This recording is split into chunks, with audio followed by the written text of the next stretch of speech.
हाँ बच्चों, कैसे हो? पढ़ाई के अलावा सब ठीक है? बताओ, तुम बढ़िया हो? बताओ, मेरी ऐसे हो रही है, कह रहे हैं बढ़िया हम। अब बताओ, एज 7 स्टार्ट कर रहे हैं। पुलकित लोयल है नहीं? नालायक। अब आज हम किसका रिवीजन स्टार्ट कर रहे हैं? एज 7 का कंस्ट्रक्शन कॉन्ट्रैक्ट्स। नाम में ही क्या है? सी सी। नाम ही क्या है बच्चे? C C. Construction contracts. Construction contract का मतलब क्या है? Contract specifically negotiated for construction of an asset. किसका? असेट कंस्ट्रक्ट करने का। असेट का मतलब, अब बच्चे इसको देख के सीधा मन में क्या ले आते हैं? बिल्डिंग बनाना। इसका फ्लाईओवर भी हो सकता है, सोफा बनाना भी हो सकता है। एसेट का मतलब इमूवेबल से नहीं है, इमूवेबल से नहीं है। Construction of asset, combination of asset, और क्या? Group of assets that are closely interrelated or interdependent in terms of their design, technology, function or their ultimate purpose or use। ये तो बच्चों लर्न कर लेना बस। किसके लिए? एमसीक्यूज के लिए। इससे प्रैक्टिकल आएगा नहीं। जो ग्रुप ऑफ एसेट एक दूसरे से क्या होनी चाहिए? ये देखो, ये पाडा क्या है? कॉम्बिनेशन ऑफ एसेट है। इसमें 10 आदमी क्या है, एक साथ समाते हैं। नालायक। अब सुनो, ये क्या बनानी है? Housing colony. और घर बना बना कर बेचने हैं। कुछ फ्लैट्स भी है, पार्क भी बनाना है, और क्या है? एक हॉस्पिटल, एक प्लेग्राउंड, इस तरह से सब कुछ बनाना है। तो ये सब क्या है? Combination of set. दो क्या है? फंक्शन और अल्टीमेट पर्पस के लिए क्या है? एक दूसरे पर इंटरडिपेंडेंट है। ठीक है। ये क्या है? एक आईटी पार्क बनाना है। इसके अंदर क्या है?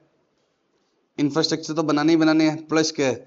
लैपटॉप्स, कंप्यूटर, स्क्रीन, ये सब कराने हैं। एक कंपनी को अपना इन्वेस्टमेंट डिपार्टमेंट बनाना है, जहां पर बढ़िया से बढ़िया क्या होना चाहिए? नेट होना चाहिए, बढ़िया से बढ़िया एलईडीज होनी चाहिए, ताकि उनके लोग क्या देख सके कि किस चैनल पर क्या न्यूज आ रही है, क्या आ रही है, ये सब। तो वो सारी के सारी क्या, डिजाइन और टेक्नोलॉजी में इंटरडिपेंडेंट है। ठीक है। सिंगल एसेट बाद में खुद ही लिख दिया। सिंगल एसेट में क्या आएगा? Bridge, building, dam, pipeline, road, ship, tunnel. Tunnel समझते हो ना? अटल टनल। बोलो तो। सिंगल एसेट्स के ये एग्जांपल है। और ग्रुप ऑफ एसेट्स के एग्जांपल क्या है? मैंने आपको दे ही दिए। इसने क्या लिख रखा है? रिफाइनरीज और plant and complex place of plant and equipment. आपके लिए रिफाइनरी डाउनलोड करिए। अब ये एक एसेट है, कई सारी एसेट है। अच्छा, इस पे टिक थोड़ी होता है। ये देखो, ये गोलू पे अलग है, ये जो टावर खड़े हुए हैं इनका अलग है। तो ये सब एक दूसरे पर इंटरडिपेंडेंट है in terms of design and technology. तो ये सब किस में आएगा? कंस्ट्रक्शन कॉन्ट्रैक्ट में आएगा। समझ गए क्या बच्चे? पक्का? For the purpose of this standard, इसके अंदर और क्या आएगा कंस्ट्रक्शन कॉन्ट्रैक्ट में? Related service contract. रिलेटेड मतलब अलग से कॉन्ट्रैक्ट नहीं होना चाहिए, इसके अंदर ही शामिल होना चाहिए। फॉर एग्जाम्पल, आपने बोला, जैसे आजकल घरों, छोटे छोटे लोग घर कैसे बनाते हैं, मेरे जैसे गरीब आदमी, पहले आर्किटेक्ट के पास जाते हैं। वो क्या बना के देता है? नक्शा बना कर देता है कि इधर आप क्या कर लेना, ये बना लेना, इधर ये बना लेना, इधर बालकनी छोड़ देना। अब अंसल के पास गया, बड़ी कंपनी, अपना क्या बनाने के लिए? मॉल बनवाने के लिए, या अपना कॉर्पोरेट ऑफिस बनाने के लिए। तो वो क्या बोलेंगे? नक्शे के खुद ही 10 डिजाइन बता देंगे कि इस तरह से ऐसे बनता है। तो वो उन्होंने आर्किटेक्चरल कॉन्ट्रैक्ट भी खुद ही, अब वो कह रहे हैं कंस्ट्रक्शन भी हम कर देंगे और नक्शे भी आपको हम ही बना देंगे। तो नक्शा बनाना इस सर्विस, लेकिन वो इसके अंदर ही अगर इसका शामिल ही है कि टोटल पैसा एक साथ बोला गया है, तो रिलेटेड सर्विस कॉन्ट्रैक्ट पर भी क्या लग जाएगा? AS 7 ही लग जाएगा। अदरवाइज अगर अगर नक्शा किसी और से बनवाया तो फिर क्या लगेगा? AS 9 उसके ऊपर, और कंस्ट्रक्शन के ऊपर ये लगेगा। ठीक है। प्रोजेक्ट मैनेजमेंट का काम क्या होता है? जैसे आप घर में बनाते हो, घर बनाते हो, तो दादाजी आपके सुबह शाम वहां बैठ जाते हैं कि लेबर सही काम कर रही है या नहीं। पूरा प्रोजेक्ट देखते हैं, मटेरियल, अब कल ये काम बनना होना है तो इसके लिए मटेरियल आ गया है या नहीं।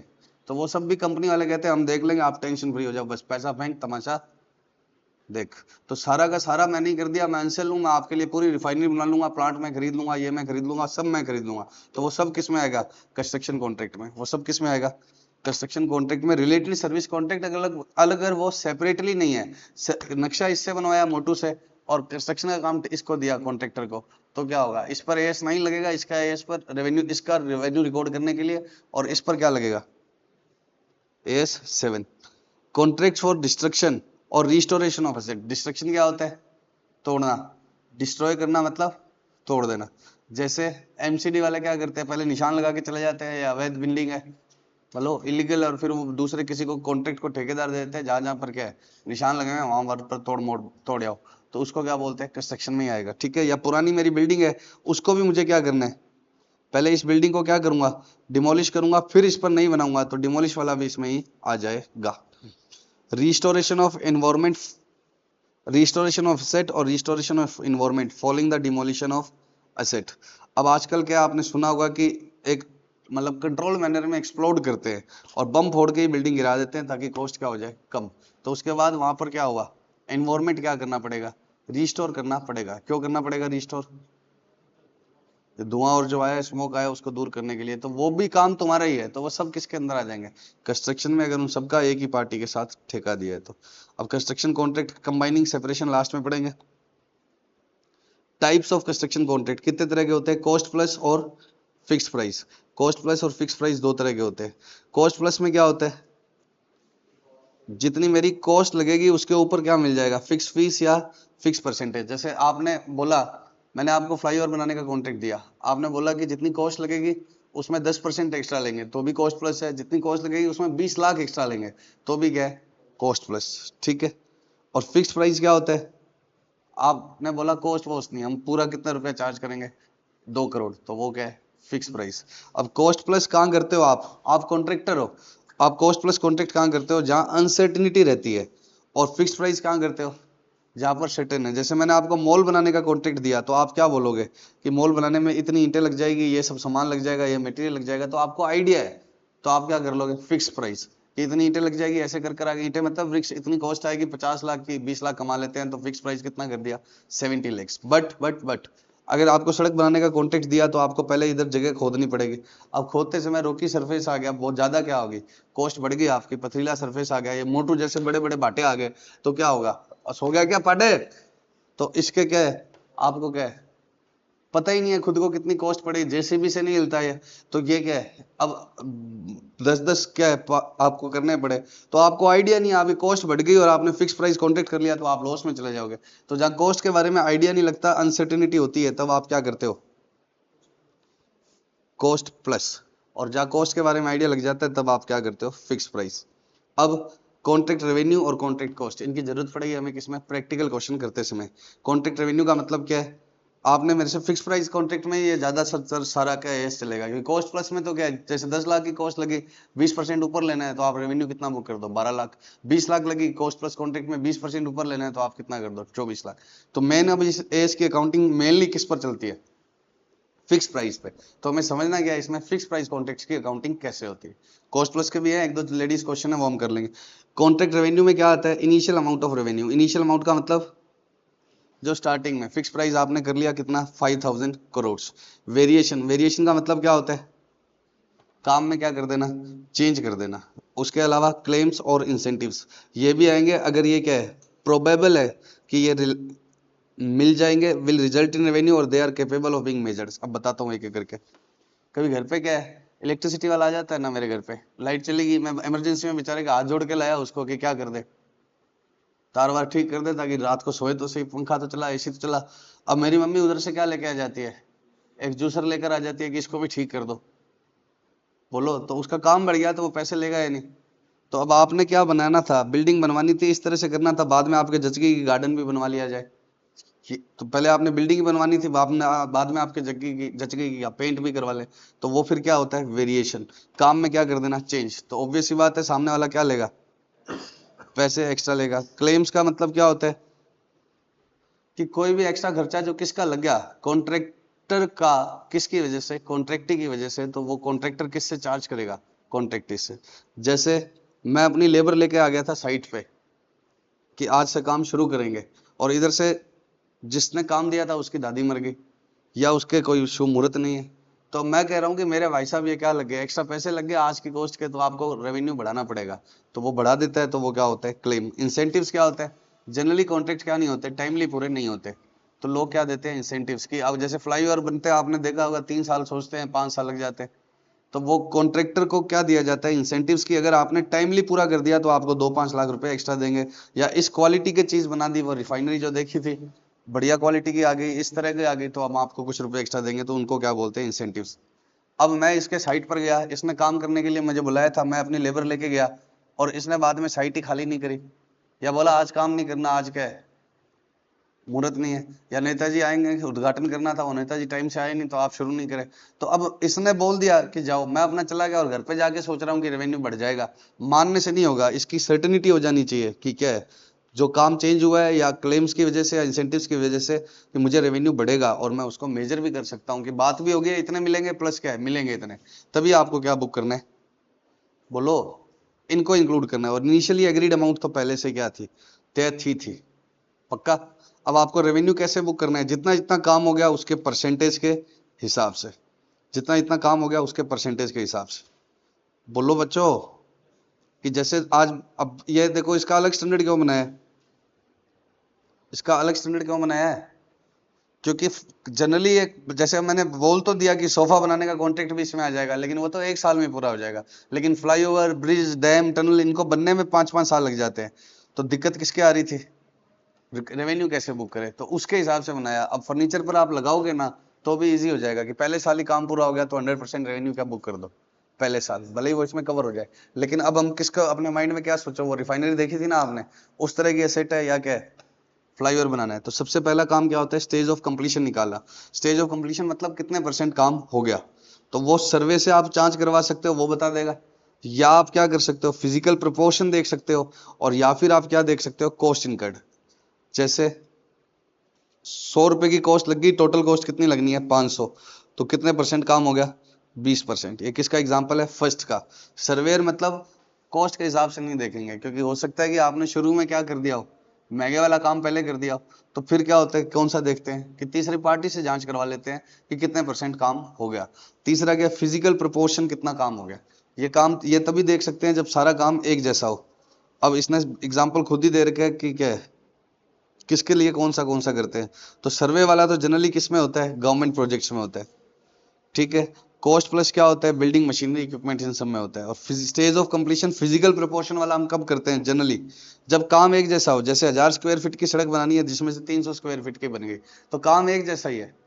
जैसे 10 फ्लोर की बिल्डिंग बनानी है तो ऊपर वाला फ्लोर थोड़ा महंगा पड़ेगा, चौथा फ्लोर और मुश्किल बनेगा क्योंकि ईंटें ऊपर ले जानी पड़ेगी ना, तो काम एक जैसा नहीं है। लेकिन 4 पैरेलल बिल्डिंग बनानी है तो काम एक जैसा है, 4 में से 2 हो गया तो क्या कर लो 2, लेकिन चारों बिल्डिंग एक जैसी होनी चाहिए।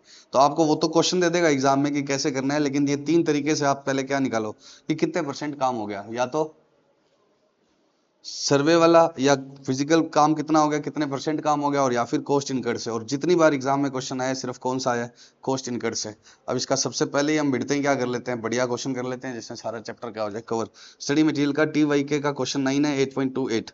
A construction contract is fix price contract, कितने का है 9000, कितने साल में पूरा होना है 3 साल में। Summary of the sum of the financial data, initial amount of revenue कितने का है 9000, वेरिएशन हो गया दूसरे साल हुआ है, काम बढ़ गया 92 अभी पढ़ा था ना, रेवेन्यू बढ़ सकता है, तो ये 92 हो गया, तीसरे साल भी 92 है, तीसरे साल कोई चेंज नहीं हुआ। कॉस्ट कितनी इनकर होगी, पहले साल 2093, एस्टिमेटेड प्रॉफिट कितना है 950, दूसरे साल 6168, और ये एस्टिमेशन बार बार क्या होते रहेंगे, चेंज होते ही रहेंगे। अब दूसरे साल वाले में क्या लिखा हुआ है वो बाद में देखते हैं, पहले ये बताओ पहले साल डिग्री ऑफ कंप्लीशन कैसे निकालूं, कितना काम हो गया 2093, कितने में से 9000, तो टोटल रेवेन्यू है 9000 में से हो गया, नालायक कॉस्ट 9000 लगेगी पूरी, फिर प्रॉफिट इधर मैं सेवा में बैठा हूं। 9000 का टोटल एक्सपेक्टेड, मतलब टोटल रेवेन्यू 9000 है, एक्सपेक्टेड प्रॉफिट 950 है, तो टोटल कॉस्ट कितने लगने वाली है 8050। 8050 में से कितनी लगी 2093। अब और कोई सर्वे वेर कुछ नहीं देगा तो हमें तो किससे ही काम चलाना पड़ेगा, कॉस्ट इनकर्ड से। पहले बताओ कितनी कॉस्ट लग चुकी है, बोल बच्चे 2093, कितनी टोटल है, कितनी टोटल है 9000 में से 950 हटा दूंगा तो रेवेन्यू मतलब सेल्स में से क्या हटा दूं, एस्टिमेटेड प्रॉफिट, तो क्या होगा टोटल कॉस्ट एक्सपेक्टेड आ जाएगी। ये एक्सपेक्टेड ही है ना 950, हमें क्या पता कितना होगा, ये तो क्या है एस्टिमेटेड रेवेन्यू है। Are you getting my point. अब अगले साल टोटल क्यूमुलेटिव कॉस्ट कितनी लगी up to the reporting date, मतलब क्यूमुलेटिव 6168। अब इसमें क्या लिख रखा है कि 100 रुपए का मटेरियल क्या पड़ा हुआ है, साइट पे पड़ा हुआ है, जो कब लगेगा तीसरे साल। अब एक बात बताओ, मैंने तुम्हारे बैच में 10 मार्कर खरीदे, लगे मेरे 7 ही, तो तुम्हारे बैच का कितना माना जाएगा 7, 3 तो पड़े ही है मेरे पास जो अगले साल लगेंगे, तो वो नेक्स्ट ईयर का एक्सपेंस है। तो भले ही आपने 6168 तक का खर्चा कर दिया, इसमें से आपके पास 100 रुपए का सीमेंट ईंटें और पड़ी हुई है जो कब लगेंगे नेक्स्ट ईयर में, तो ये किस साल का एक्सपेंस है नेक्स्ट ईयर का। तो कितना एक्सपेंस हो गया 6068 अगले साल का, 100 हटा दिया ना। और अब टोटल एक्सपेक्टेड कॉस्ट कितनी लग रही है 9000 माइनस 1000, 8000। 9,200 सॉरी। अब रेवेन्यू भी तो कितना हो गया 9,200। क्या मार थप्पड़ 9,200 हो गया। ये तेरे थप्पड़े की गलती किसी की भी हो। 9,200 में से कितना हो गया 1000 गया ना। अरे बोलो बच्चों। तो आपको क्या करना है डिवाइड में क्या लिखना है। फॉर्मूला सीधा से ये है। ऊपर क्या आएगा total cost incurred in cost incurred up to date और नीचे क्या आएगा एक्सपेक्टेड टोटल कॉस्ट। और तीसरे साल में 81 में ये क्या कर रखा है एक्सक्लूड कर रखा है क्योंकि वो पिछली साल हो गया था। तो इसमें से 100 माइनस करके वो अगले साल का एक्सपेंस है। तो अगले साल ऊपर भी 8200 और नीचे भी 92 माइनस 1082 मतलब 100% काम हो गया। फटाफट से आंसर देखो। पहले साल का क्या किया इसने पहले क्या निकाली टोटल कॉस्ट। रेवेन्यू था 9000 एक्सपेक्टेड प्रॉफिट कितना था 950। तो टोटल एक्सपेक्टेड कॉस्ट ये है। फिर अगले साल 92 माइनस 1000 प्रॉफिट फिर अगले साल भी यही। तो ये क्या है डिनोमिनेटर एक्सपेक्टेड टोटल कॉस्ट और ऊपर क्या आएगा 2093 डिवाइड बाई 8050 तो कितने परसेंट काम हो गया 26%। अगले साल 6068 कैसे आया 6168 में से 100 वो अगले साल लगेगा। खरीद लिया इसके अंदर शामिल है बट क्या है वो अभी लगा थोड़ी है वो तो बस खरीद के छोड़ा हुआ है। तो 6068 डिवाइड बाई 8200 24। और तीसरे साल क्या होगा 8200 अगले साल 81 था ना उसमें 100 जोड़ लिया और डिवाइड में भी 82। तो डिवाइड का क्या आएगा एस्टिमेटेड टोटल कॉस्ट वो कैसे आएगी भाई टोटल रेवेन्यू दे रखा है और उसमें से क्या दे रखा है एस्टिमेटेड प्रॉफिट तो वो क्या आ गया एस्टिमेटेड टोटल कॉस्ट। समझ रहे हो क्या गणेशा समझ गई। चलो तो पहले साल 26% काम हो गया दूसरे साल 74 तीसरे साल 100 तो कुल मिला के कितना काम हो गया 200%। तो पहले साल 26 हुआ दूसरे साल 74 हुआ या दूसरे साल तक 74 हुआ दूसरे साल तक कब तक दूसरे साल तक 74 और तीसरे साल कितना हो गया 100% तीसरे साल तक। तो ये क्या है दूसरे साल तक का काम। अब रेवेन्यू कैसे बुक करना है पहले साल 9000 सर 92 हो गया ना लास्ट में वो तो क्वेश्चन है आपको वो तो सेकंड ईयर में वेरिएशन हुआ है। तो आपको पहले साल क्या पता है रेवेन्यू कितना है पहले साल कितना है रेवेन्यू 9000 ही है ना। आपको थोड़ी पता है दूसरे साल वेरिएशन हो गया। तो 9000 का 26% और टोटल कॉस्ट का 26% तो ये तो वही आ जाएगा जो लगी थी। तो ये क्या आ गया फर्स्ट ईयर का प्रॉफिट। अब सेकंड ईयर में रेवेन्यू 92 हो गया था 74 ये क्या है 2 साल तक का रेवेन्यू ना कि दूसरे साल का। ये क्या है 2 साल तक की कॉस्ट ना कि दूसरे साल की। तो ये क्या आ गया 2 साल तक का प्रॉफिट। तो इसमें से क्या कर दो पिछले साल वाले माइनस कर दो तो ये कौन से आ जाएंगे करंट ईयर वाले। अब ये क्या है तीसरे साल तक का तीसरे साल तक का इसमें से कौन से माइनस कर दो दूसरे साल तक के। तो ये इसे का प्रॉफिट पक्का। तो अगर मैं सिंपल से नोट्स बनाऊं तो क्या होगा पहले क्या निकालनी है डिग्री ऑफ कंप्लीशन वो कैसे निकलेगी ऊपर क्या आएगी कॉस्ट इनकर्ड डिवाइड क्या आएगी टोटल कॉस्ट और वो पक्का क्या होगी एक्सपेक्टेड कॉस्ट इनटू 100। अब वो सर्वे के हिसाब से दे दे तो सर्वे वाला लेना पड़ेगा नहीं दे तो हम ऐसे निकालेंगे ठीक है। फिर क्या आएगा रेवेन्यू जो इस साल के एंड तक हमें पता है उसके ऊपर क्या आएगा ऊपर वाला परसेंटेज ये ए आ गया तो इनटू ए परसेंटेज माइनस क्या आएगा टोटल कॉस्ट के ऊपर ए परसेंटेज जो वापस यही वाला आ जाएगा। इसमें से ये माइनस कर दोगे तो क्या आ जाएगा profit cumulative up to date. इसमें से प्रीवियस ईयर तक वाले क्या कर देना माइनस। तो कौन से आ जाएंगे करंट ईयर वाले। तब क्या आ जाएंगे करंट ईयर वाले पक्का। हाँ बच्चों अब हम टी वाई के का सेम इसके जैसे ही कौन सा क्वेश्चन कर रहे हैं 11th। RT enterprise has entered into a fixed price contract agreed price कितना है 220। स्टार्टिंग में हमें कितना लग रहा था 200 बट फर्स्ट ईयर के एंड में कितना हो गया 202। तो फर्स्ट ईयर के एंड में डिग्री ऑफ कंप्लीशन निकालते समय हमें एक्सपेक्टेड कॉस्ट कितनी लग रही है 202। और कितने सालों में काम हो जाएगा 3 साल में। दूसरे साल में उसने क्या किया कस्टमर ने वेरिएशन मांगा और इस वजह से रेवेन्यू कितना बढ़ा दिया 5 और कॉस्ट कितनी बढ़ जाएगी 3। तो रेवेन्यू जो 220 था वो पहले साल तो 220 ही है दूसरे साल में वेरिएशन की वजह से कितना हो जाएगा 225। और कॉस्ट जो पहले साल के एंड में पहले साल का डिग्री ऑफ कंप्लीशन निकालते समय यहाँ क्या कॉस्ट थी इससे मतलब नहीं है पहले साल के एंड में कितनी थी 202। तो 202 से निकालेंगे और वो कितना हो गया अगले साल 205 3 वो भी तो बढ़ गई कॉस्ट। और उसने कैसे निकालना है degree of completion cost incurred के हिसाब से निकालना है। पहले साल की कॉस्ट इनकर्ड कितनी है 52.5, दूसरे की क्या है 142.2 और तीसरे की कितनी है 205। अब इसके अंदर अनयूज्ड मटेरियल पड़ा है कितने का 2.5, तो ये इसमें से तो माइनस हो जाएगा, लेकिन पिछले क्वेश्चन में तो लिखा हुआ था ये इसमें नहीं है। पिछले क्वेश्चन में तो साफ साफ लिखा हुआ था कि इसमें जो मटेरियल है वो अगले साल यूज हुआ, इसलिए हमने इसके अंदर जोड़ रखा है, इसमें नहीं जोड़ा हुआ। लेकिन इसमें कह रहा है कि इसमें तो जोड़ा हुआ है, इसमें भी जोड़ा हुआ माना हुआ इसने।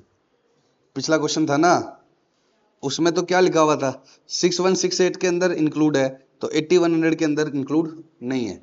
इसके अंदर क्या कह रहा है, इसके अंदर तो इंक्लूड है लेकिन इसके अंदर भी इंक्लूड है। तो आपको पहले साल के अंदर माइनस तो करना है, लेकिन दूसरे साल के अंदर से प्लस नहीं करना अलग से। फटाफट से देखो,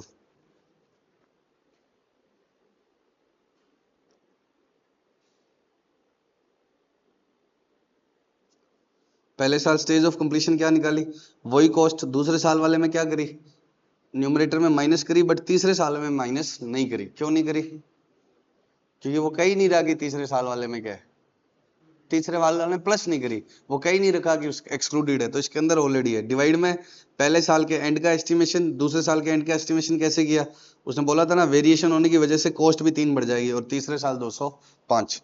और आप ये बताओ कि अगर ये तीसरे साल डिवाइड में 205 है, ऊपर अगर वो क्या होता, खुद बोलता इंक्लूड नहीं है, तो आप 205 में वापस ऐड करते तो कोई 120% काम थोड़ी होने रहा, 3 साल में तो काम हो ही गया।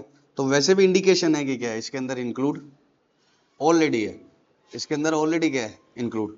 तीसरे साल के एंड में कॉस्ट कितनी दे रखी है 205, और टोटल भी कितनी है 205 ही है ना भाई। पहले साल के एंड में 200 नहीं लेनी, कितनी लेनी है 202, दूसरे साल के एंड में 3 बढ़ गई 205, तीसरे साल में कुछ नहीं हुआ तो 205 ही रहेगी ना टोटल कॉस्ट। अब ऊपर ऑलरेडी 205 है, इसमें और जोड़ोगे तो ज्यादा हो जाएगा। और वैसे भी साफ साफ इसका मतलब क्या होगा, इसमें इंक्लूड है तो इसमें इंक्लूड है, ये थोड़ी है कि इसमें एक्सक्लूडेड है। बाकी आप कर लेना सेम है। अब आओ 10th पे, AKAR limited sign on 1/4, contract कितने का है 1,50,00,000। अब पहले जो कॉस्ट इनकर्ड साफ साफ दी होती थी ना इतनी लगी, इसमें बहुत सारे खर्चे दिए हुए हैं, तो इन सबको क्या कर लेंगे ऐड। इसके अंदर लेबर चार्ज आउटस्टैंडिंग है तो भी है, तो वो इसी बार का ना, तो ये सारा किसका पार्ट हो गया कॉस्ट इनकर्ड का। अब डिवाइड में टोटल कॉस्ट कैसे निकालेंगे, अब कह रहा है कि फर्दर इतनी और लग जाएगी, तो ऊपर तो ये वाला आ जाएगा, डिवाइड में क्या आएगा ये प्लस जो और लग जाएगी, टोटल कॉस्ट निकाल लेंगे ऐसे, फर्दर इतनी और लग जाएगी। पक्का, देखो तीनों क्वेश्चन में टोटल कॉस्ट निकालने के तरीके अलग अलग है। जो सबसे पहले वाले में क्या दिया रेवेन्यू और एक्सपेक्टेड प्रॉफिट, तो हमने क्या किया रेवेन्यू में से एक्सपेक्टेड प्रॉफिट क्या कर दिया माइनस, तब कैसे निकाली हमने टोटल कॉस्ट। उसके बाद दूसरे वाले में जो किया उसमें क्या किया, रेवेन्यू में से एक्सपेक्टेड टोटल रेवेन्यू में से टोटल एक्सपेक्टेड प्रॉफिट माइनस कर दो तो क्या आ जाएगी टोटल कॉस्ट। दूसरे वाले में क्या आएगा एक्सपेक्टेड टोटल कॉस्ट एक लाइन में दे दी, तीसरे वाले में कॉस्ट इनकर्ड दे दी और फर्दर कॉस्ट दे दी, तब टोटल कॉस्ट क्या आएगा इन दोनों का टोटल।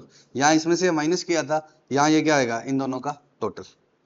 फटाफट से देखो 10th का। अब इसमें एक चीज और सिखानी है मुझे कि क्या है, प्रोविजन बनाना पड़ता है अगर कॉन्ट्रैक्ट क्या हो लॉस में। अभी तक के क्वेश्चन में कॉन्ट्रैक्ट क्या थे प्रॉफिट्स में, तो ये 1,50,00,000 है, इन सबका टोटल क्या है कॉस्ट इनकर्ड, और ये और जोड़ दूंगा तो क्या आ जाएगा टोटल कॉस्ट।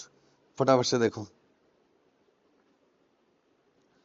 10th में मटेरियल यूज लेबर में आउटस्टैंडिंग लेबर जोड़ दी वो नीचे और थी, तो टोटल कॉस्ट कितने की है 134। ये तो क्या है कॉस्ट इनकर्ड, तो ऊपर क्या आ जाएगा 134 लैक्स, डिवाइड में क्या आएगा टू बी इनकर्ड तो 167.5 लैक्स इंटू 100, तो इससे क्या आएगा 80% काम हो गया। इससे क्या आएगा, अब टोटल रेवेन्यू कितना है 1.5 करोड़, तो अब 1.5 करोड़ का 80% करोगे तो कितना आएगा 1.2 करोड़ या 1,20,00,000, माइनस क्या करोगे टोटल कॉस्ट का 80%, तो वो वापस कितना आ जाएगा 1.345 करोड़। तो इससे लॉस कम। अब यहां पर आपको क्या पता लगेगा लॉस है, यहां पर आपको क्या पता लगेगा लॉस। तो जैसे ये लॉस आए तो आपको कुछ एक्स्ट्रा करना पड़ेगा। इस क्वेश्चन पर मैं आता हूं, पहले अपना एग्जांपल लेके सिंपल फिगर से लेता हूं, ये करोड़ की वजह से क्या हो रही है दिक्कत। रेवेन्यू कितना है 1000, कॉस्ट इनकर्ड कितनी है 400। टू बी इनकर्ड कितनी है? हाँ बच्चों, अब एक एग्जांपल मैंने नोट किया है, पहले आपका टाइम खराब ना हो इसलिए। रेवेन्यू कितने का है? 1000। दोनों ही एग्जांपल में दो पैरेलल एग्जांपल लिखे हैं, 1000 का रेवेन्यू है, दोनों में कॉस्ट इनकर्ड कितनी है? 640। बस इसमें क्या है, टू बी इनकर्ड कितनी लिखी हुई है? 160। इसमें कितनी है? 960। पहले अपने फर्स्ट वाला पार्ट करते हैं। कितने परसेंट काम हो गया? इन दोनों का टोटल कितना आता है? 800। तो कितने परसेंट काम हो गया? 800 में से 640, तो 80% आ गया डिग्री ऑफ कंप्लीशन। रेवेन्यू कितना बुक होगा फिर? 1000 का 80% 800, और कॉस्ट इन टोटल कॉस्ट का 80% जो वापस क्या आएगा? 640 आ जाएगा। तो कॉस्ट इनकर्ड कितनी आ जाएगी? तो प्रॉफिट कितना आ जाएगा? एक्सपेक्टेड टोटल प्रॉफिट का 80% बुक हो जाता है। प्रॉफिट भी तो कितना बुक हो जाता है भैया, दिख रहा है ना, 1000 का रेवेन्यू है, 800 की कॉस्ट है, एक्सपेक्टेड प्रॉफिट कितना है? 200। अब दोनों का 80% है, तो प्रॉफिट भी क्या हो गया? एक तरह से 80% बुक हो गया ना। अब आपका पी एंड एल स्टेटमेंट कैसे बनेगा यार, एक बार इसमें फॉर्मेट में बनाऊं, इस फॉर्मेट में। तो रेवेन्यू कितना बुक हुआ?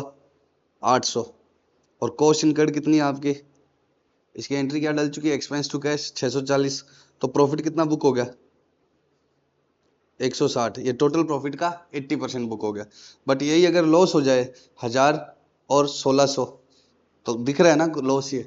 लेकिन मान लो नहीं भी दिखा, आपने अमाउंट चेंज नहीं करी है, तो मैंने सिंपल करके बनाया है, तो ये कितने परसेंट काम हो गया? 40%। ऊपर क्या लिया? 640 डिवाइड में टोटल कॉस्ट। तो 1000 का 40% कितना बुक करोगे फिर? 400। और माइनस क्या करोगे? अरे 640 माइनस करोगे, तो प्रॉफिट की बजाय इधर आपको लॉस आएगा, तो आपको पक्का पता लग जाएगा कि लॉस है, तो टोटल लॉस का भी कितने परसेंट बुक हो गया? 80%। अब 40%, इस केस में डिग्री ऑफ कंप्लीशन 40% है। अब आप P&L बनाओगे ना अपना, तो रेवेन्यू कितना बुक करोगे? 400।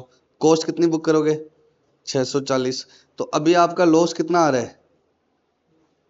240। लेकिन आपको प्रोविजन बनाना पड़ेगा एक्स्ट्रा टोटल लॉस का। तो टोटल लॉस कैसे निकलेगा? Total revenue minus total cost. कितने का है? 600। Total cost minus total revenue, 600 में से कितना ऑलरेडी बुक हो गया? 240। तो कितने का और प्रोविजन बनाओगे? 360 का। तो एक्स्ट्रा प्रोविजन कैसे बनेगा? पहले तो वही रेवेन्यू वही कॉस्ट जो है इसके हिसाब से, डिग्री ऑफ कंप्लीशन के हिसाब से क्या निकाल लो? रेवेन्यू। फिर क्या देखो कि अगर ये लॉस आ रहा है, तो टोटल लॉस निकालो, total cost minus total revenue, minus क्या है? जो आपके हिसाब से लॉस बुक हो गया। तो 360 का और क्या बनाना पड़ेगा? प्रोविजन। तो अब वापस उस क्वेश्चन पे आते हैं फटाफट से। डिग्री ऑफ कंप्लीशन कितनी आ गई अपनी? 80%। टोटल कॉस्ट इनकर्ड कितनी है? इतनी, डिवाइड में टू बी इनकर्ड 167 500। तो कितनी आ गई? 80% आ गई ना। तो रेवेन्यू कितने था? 1.5 करोड़ का 80% 1 करोड़ 20 लाख। तो रेवेन्यू कितना बुक हो गया? 1 करोड़ 20 लाख। और कॉस्ट इनकर्ड कितनी है? नहीं, इनकर्ड 1.34। तो इतना तो इससे बुक हो गया, 1.2 माइनस 1.34, तो इतना तो मेरे एज के हिसाब से और नॉर्मली बुक हो गया। और टोटल लॉस कितना आ रहा है? टोटल कॉस्ट ये है, और टोटल रेवेन्यू क्या है? ये है। तो टोटल लॉस इतना बुक होना चाहिए, इतना एज के हिसाब से बुक हो गया, तो इतने का क्या बनाना है? प्रोविजन। ये वही है, बस अमाउंट में गड़बड़ आ रही है। एक बार फिर से देख लो ताकि तुम्हारे को क्या है। पहले क्या निकाली आपने? कॉस्ट इनकर्ड कितने की है? Cost incurred 134। To be incurred ये, तो ये आ गया। अब डिग्री ऑफ कंप्लीशन कैसे निकालोगे? ऊपर लाओगे 134 डिवाइड में 167.5 इंटू 100। कितना आ गया? 80%। तो रेवेन्यू कितना बुक करोगे? 80%। रेवेन्यू है कितना? 1.5 करोड़, उसका 80% कितना आ गया? 1.2 करोड़। और डेबिट में क्या आती है? कॉस्ट इनकर्ड, या तो टोटल कॉस्ट का 80%, या वैसे ही देख लो, तो 1.34। तो कितने का लॉस बुक हो रहा है ऐसे ही? 14 लैक्स का। और फिर टोटल लॉस कितना है अपना? टोटल कॉस्ट ये है, टोटल रेवेन्यू कितना है? 1 करोड़ 50 लाख। तो टोटल लॉस कितने का है? 17.5 लाख। 14 लैक्स अपने आप बुक हो गया, तो 350 का और बुक करना पड़ेगा। पक्का? अभी सेम क्वेश्चन 12 वैसा ही है। कितने की बिल्डिंग का कॉन्ट्रैक्ट लिया? 45। ऑलरेडी कितना लग गया?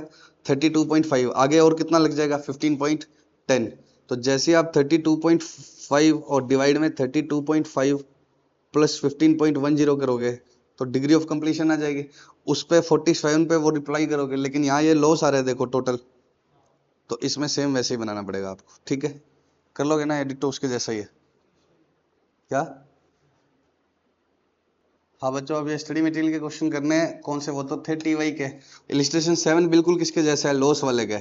ठीक है, अब ये लॉस वाले कॉन्ट्रैक्ट में टोटल लॉस का क्या बनाना होता है?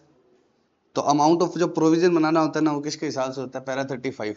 ये वैसे तो ये इसके पैरा नंबर आप याद नहीं रख सकते, लेकिन पैरा 35 अगर याद रह जाए तो रख लेना, क्योंकि ये ज्यादातर क्वेश्चन किसके देता है? लॉस के। और लॉस वाले में ये पैरा 35 काम आ जाएगा कि एक्स्ट्रा जो प्रोविजन बनाना है वो किसके अकॉर्डिंग बनाना है? पैरा 35। पक्का? अब ये एक क्वेश्चन है, इसका अगले साल क्या होगा ये देख। अभी आपने 100% प्रोविजन बुक कर दिया, तो अगले साल क्या होगा? वो रिवर्स होगा।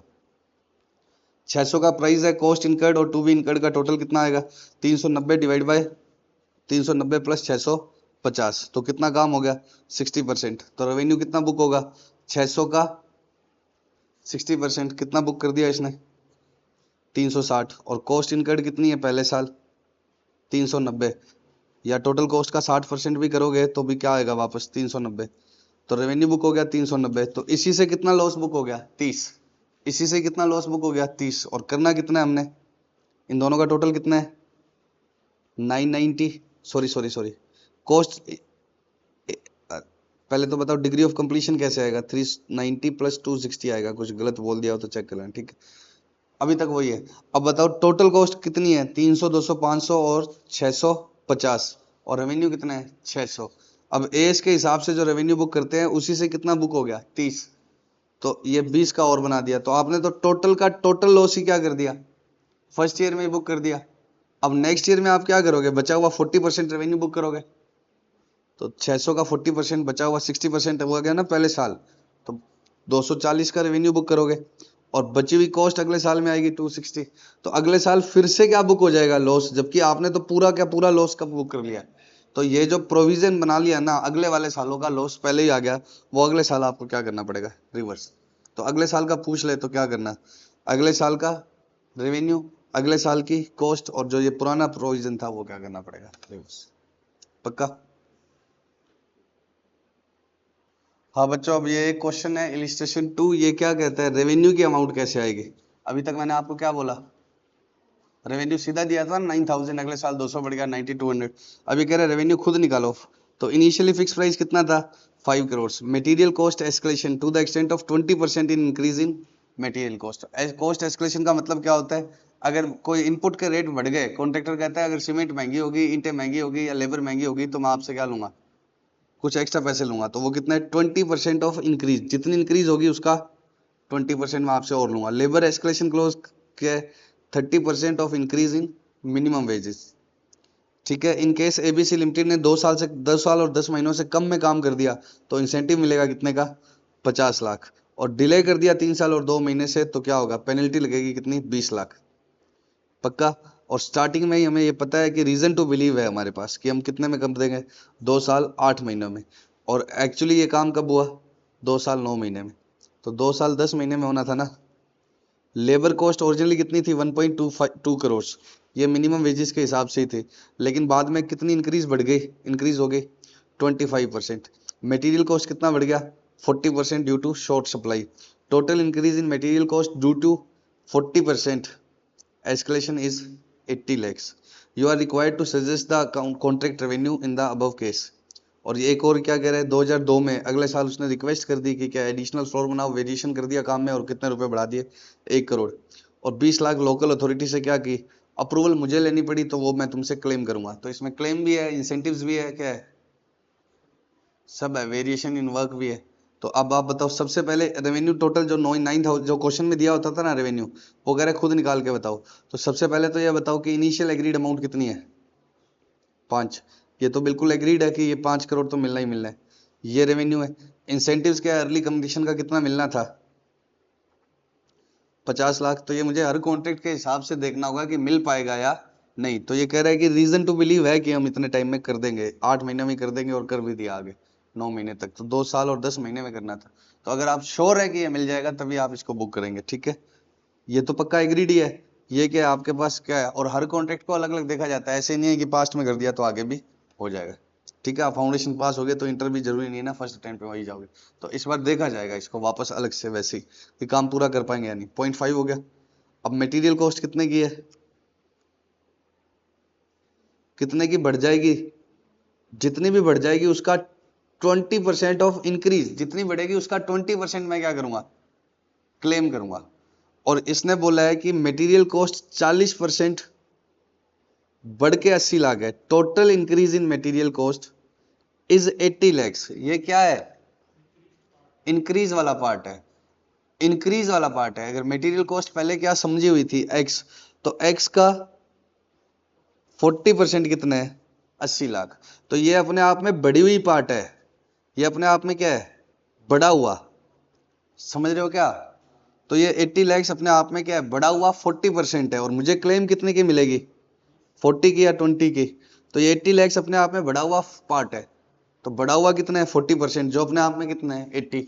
और मुझे क्लेम कितनी मिलेगी, 20। बढ़े हुए का सिर्फ 20%, तो मुझे 80 लैक्स का कितना क्लेम मिलेगा, 40। या आप ऐसे मान लो कि हमने सोचा कितना था, अगर 40% बढ़ के 80 लैक्स है तो एक्स की वैल्यू कितनी है, कितनी, 200। तो टोटल बेस प्राइस था 200, और मैंने उसे बोला था कि जितने भी बढ़ जाए, बड़ी तो 80 लाख है लेकिन मुझे कितने परसेंट ही मिलेगी, 20%। तो 200 का 20% कितना आ गया, 40। और नहीं तो सीधा देख लो कि 80% अपने आप में बढ़ा हुआ 40 है, तो बढ़ा हुआ 20 कितना है, क्योंकि मुझे 20% तक मिलेगी। और इसमें जो भी मिनिमम वेजेस से इंक्रीज होगा उसका 30% तक मिलेगा। और इसमें क्या दिया हुआ है, ओरिजिनल कितना था, 1.2 मिलेगा 30% तक, लेकिन बढ़ाई कितना है, 25।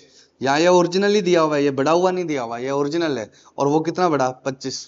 ये 40 बढ़ता है तो मैं कितना रेवेन्यू में लेता, 30%, लेकिन ये बढ़ाई 25 है तो कितना लेना पड़ेगा, 25। ठीक है। वेरिएशन इन वर्क नीचे लिखा हुआ है, साफ साफ एडिशनल फ्लोर बनाना था। क्लेम है कि आपने कहा कि म्यूनिसिपैलिटी से अप्रूवल लेकर आओ। मैं कॉन्ट्रैक्टर हूं, मैं क्यों लेकर आऊं, तू लेकर आ भाई, तेरी को जमीन बनानी है, मैं तो बना सकता हूं जमीन, मतलब फ्लाईओवर बना के दे दूंगा या जो चीज बनानी है। तुमने कहा नहीं तुम ले आओ, आप क्लेम कर लेना। तो वो क्लेम अलग से नीचे लिखा हुआ है, तो वो भी क्या हो गया, रेवेन्यू का पार्ट हो। पक्का समझ गए क्या बिट्टू?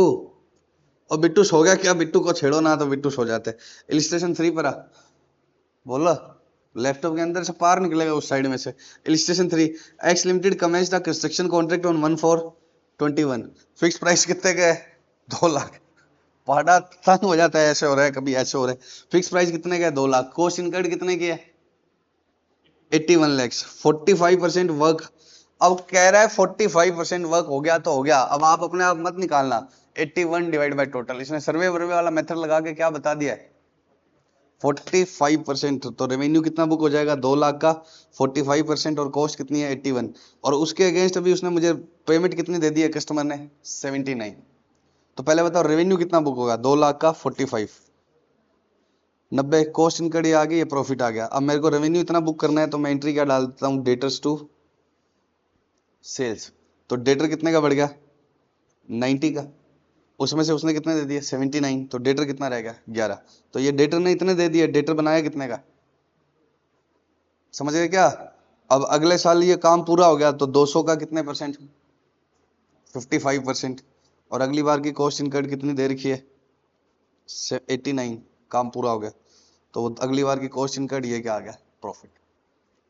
पक्का? और डेटर पहले से, अब ये रेवेन्यू 110 था तो इस बार का डेटर कितने का बनाया, 110। पहले से कितने का था, 11, 110 और बनाया, उससे क्या आ गए, रुपए आ गए। हाँ बच्चों, अब परसेंटेज कंप्लीशन मेथड में क्या है, रेवेन्यू बुक करना आ गया आपको। पहले परसेंटेज निकाल लो सर्वेयर के हिसाब से या किसके हिसाब से, कॉस्ट इनकर्ड के हिसाब से या जो भी है।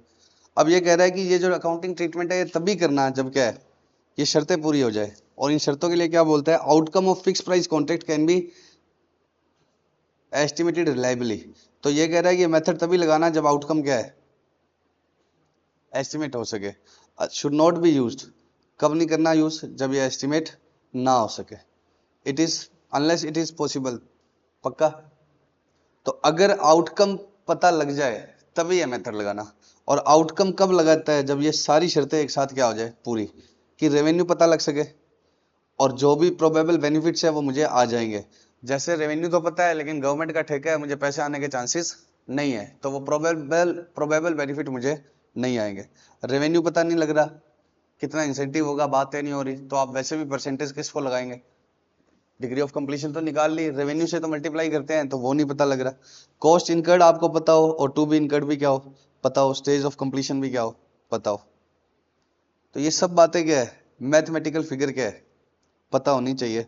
Contract cost to complete the contract आपको पता हो, contract cost attributable to the contract, जो इस कॉन्ट्रैक्ट के लिए लगी है वो कॉस्ट, ये क्या होगी एक तरह से कॉस्ट इनकर्ड, ये क्या होगी टू बी इनकर्ड, ये क्या हो गया डिग्री ऑफ कंप्लीशन। इनमें से कुछ भी पता ना लगे तो हम वैसे भी क्या नहीं कर पाएंगे, बुक नहीं कर पाएंगे। अब बताओ कि मैंने 5वां साल है गवर्नमेंट का, ठीक है, जैसे राजस्थान में अभी गवर्नमेंट चेंज हुई है पिछले साल, पहले किसकी थी, कांग्रेस की थी, अब किसकी है, बीजेपी की। तो मुझे कांग्रेस गवर्नमेंट ने क्या दिया था, टेंडर।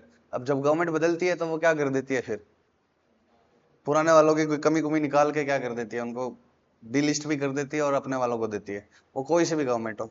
तो मुझे लग रहा है कि मेरे को ये इकोनॉमिक बेनिफिट मेरे को नहीं आएंगे, मुझे लग रहा है कि अब ये इकोनॉमिक बेनिफिट्स मेरे को नहीं आएंगे। तो क्या होगा फिर, मैं ये एज के हिसाब से नहीं करूंगा, फिर मैं क्या करूंगा, अगर फाइनली ये एस्टिमेट नहीं कर सकते तो आपको रेवेन्यू उतना ही बुक करना है जितनी कॉस्ट इनकर हुई है, और वो भी तब जब उसकी रिकवरी क्या हो प्रोबेबल। तो प्रॉफिट बुक नहीं करना, जितनी कॉस्ट इनकर हुई है उतना ही रेवेन्यू बुक करो, और कॉस्ट इनकर्ड को क्या मान लो, एक्सपेंस। मतलब प्रॉफिट तो आने नहीं चाहिए, जितनी कॉस्ट है उसको एक्सपेंस मान लो, और उतना ही रेवेन्यू बुक कर लो, और वो भी कब, जब उसकी रिकवरी क्या है प्रोबेबल है। इसके ऊपर आईसीए का क्वेश्चन है, पी क्यू, पी के पीछे कौन होता है हमेशा, क्यू। पी अच्छे लोगों का नाम होता है, अंडरलाइन कर लिया करो, पी पी पी पर ऐसे दिल बना लो, ठीक है। टोटल कॉन्ट्रैक्ट रेवेन्यू कितना है 40, कॉस्ट इनकर्ड कितना है 3 लाख, एस्टिमेटेड फ्यूचर कॉस्ट कितने की है 30 लाख। तो डिग्री ऑफ कंप्लीशन निकालोगे तो 3/33 इंटू 100 आएगा, जो कुछ और आएगा, लेकिन इसने कहा कि नहीं 10%। तो ये सर्वेयर के हिसाब से चल रहा है, किसी और तरीके से चल रहा है। लेकिन आगे क्या कह दिया, कुछ समय काम स्टार्ट हुआ है और अनसर्टिनिटी है। क्यों अनसर्टिनिटी है, क्योंकि आउटकम अब क्या है, with respect to the outcome of contract due to expected change in regulations. तो रेगुलेशंस बदल गई, अब सरकार बदलती है तो ऐसे थोड़ी कह देती है कि तुम्हें मिला था तुम्हें क्या कैंसिल करेंगे। वो तो क्या करती है, कोई रेगुलेशन बदलती है जिसके अंदर आप क्या कर देते हो, फिट नहीं होते हो।